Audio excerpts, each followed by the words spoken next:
distinguished chief guests, the organizers and the volunteers of the Youth Summit 2023, and to all the game changers of tomorrow, my greetings to all. Now, if you're wondering why I refer to all of you as the game changers of tomorrow, please hang on till the end of my short speech. You will get to know why. Let me first take you all to a classroom, but without a teacher. So this is a scene. There is some section playfully mocking and teasing their friends, but it's quietly turning hurtful at others. Well, there is other section over here that are ignoring certain other people, gossiping about them, bad-mouthing them, and other section are making paper balls and other things and throwing at their friends and hurting them. Well, there is a blanket term for all the situations I just now mentioned, and it's called bullying. And my topic will be bullying. So what exactly is bullying?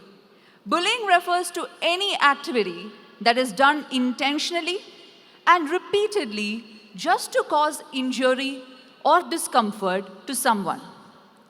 Most of the times, it's in the case of exerting one's authority on someone by displaying superiority over the other.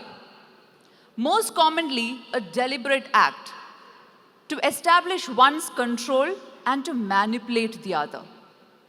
Research says that 1/3 of the global youth is bullied, and majority of these cases are from the North American and the European countries.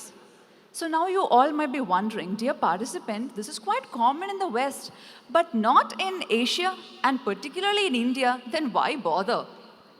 But friends, our society manifests bullying in different ways. Let me dive into a few of them. Firstly, ragging in colleges and universities. Secondly, domestic violence. There has been a spurt in these cases, especially during the COVID lockdown period. Thirdly, sexual harassment against women, catcalling, inappropriate touching or talking, extending unwelcome sexual advances against women.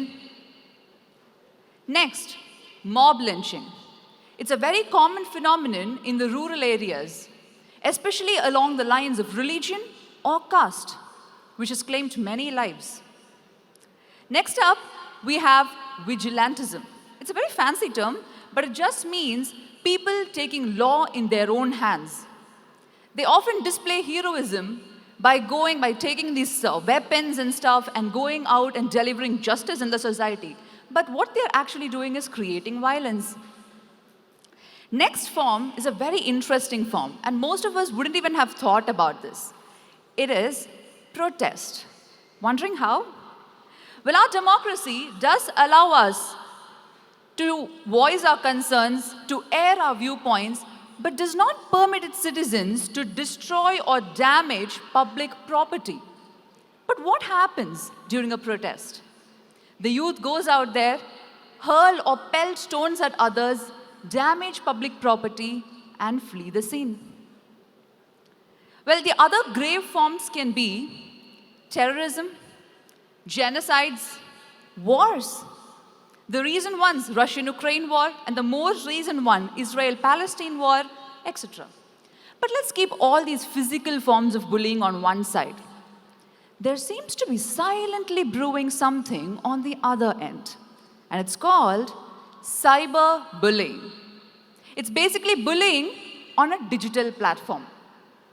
Hurling abusive comments at others, trolling them, creating memes about others, and posting them in public have become a common scene thanks to social media. Now, coming to the impacts of bullying, because cyberbullying is considered one of the most disastrous forms of bullying because of its impact on people.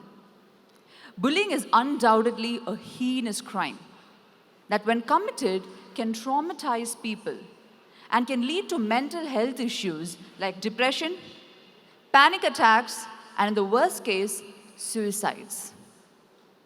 In a society like ours, where only 50% of the population have come forward and openly confessed their experiences of bullying, it's high time that we enlighten and empower the youth of today to shed the taboo and become the game changers of tomorrow. Wondering how? Two keywords: enlighten and empower. With enlightenment comes empowerment. So let me shed some light on the legal options that we have. First and foremost, there is no dedicated act to prevent bullying happening at schools. But for colleges and universities, we have the UGC's guidelines for prevention of ragging.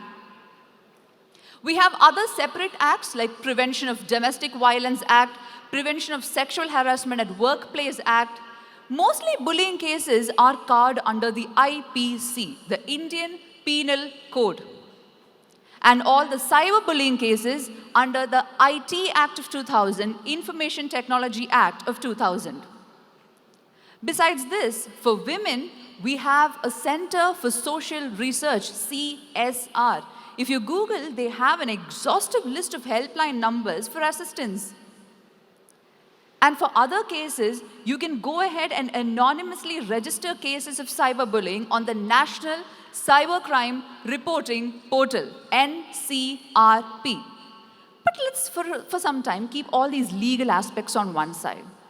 There is something which is even more significantly imperative: mental strength. Because unless and until we are emotionally calm and composed, mentally strong, to distance ourselves from these issues, analyze them, and to come forward and take an action, we will not be able to explore all these earlier mentioned options. Let me share with you an inspiring anecdote. How many of you here are aware of the famous cosmetic brand, the Huda Beauty, Huda, Huda Beauty? Majority of them are the girls. Thank you so much for the response. Well, its founder, Huda Katan, was born to Iraqi immigrants in America. And she was bullied throughout her school life for her unconventional looks. So she started wearing makeup at a very young age. Later, she went on to quit her job when she understood that that was not her calling, and took to a YouTube channel and created her first product that landed her a deal with the Sephora. From then on, there was no looking back. Imagine, guys, had she stopped herself every time thinking about her school time bullies, the cosmetic industry today wouldn't have had such an established brand worth multi-billion dollars and popular among celebrities worldwide.